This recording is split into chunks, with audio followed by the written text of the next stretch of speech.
Mums daudz arī ir Vanu no Beļģijas, Joši Helgesona no Zviedrijas, Amelija Koste no Kanādas, un vēl manas 3 pieminētās iepriekš sportistes.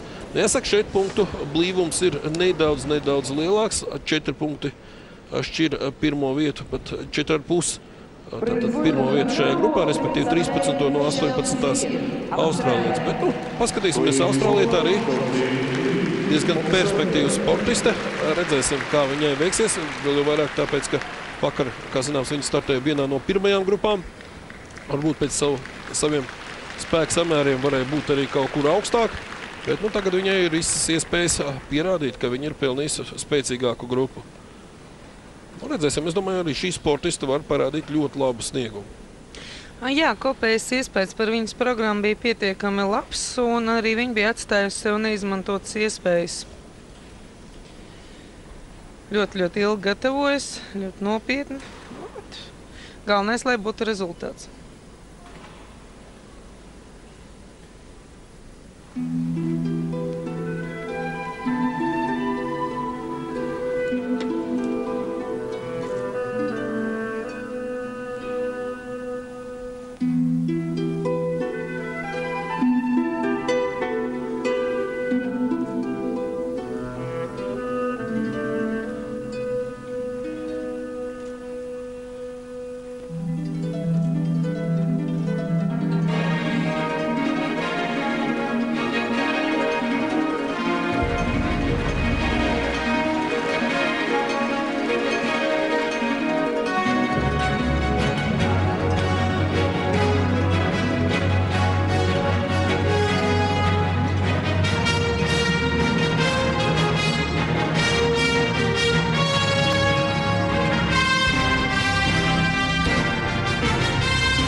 Tālāk redzējām diezgan netradicionālu līdzsvariņu spirāli veids pašās programmas beigās.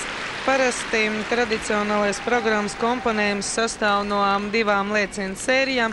Ja kopā ir atļauts 7 lēcienu elementi, tā skaitā var izpildīt 3 kaskādes, un viena no kaskādēm var būt virknēta no 3 lēcieniem. Kaskāda vai kombinācija, tas ir vienalga, tur tikai koeficienti mainās.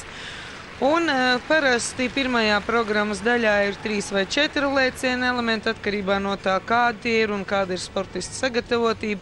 Tad ir tāda lēnāka tā kā atpūtas pauzīte, kur parasti iekļauj gan līdzsvariņus vai soļu virknēm, kaut kādu piruetu, respektīvi tādus elementus, kuru laikā kaut vai relatīvi nosacīt, bet tomēr var atgūt elpu, mazlietiņ atpūsties.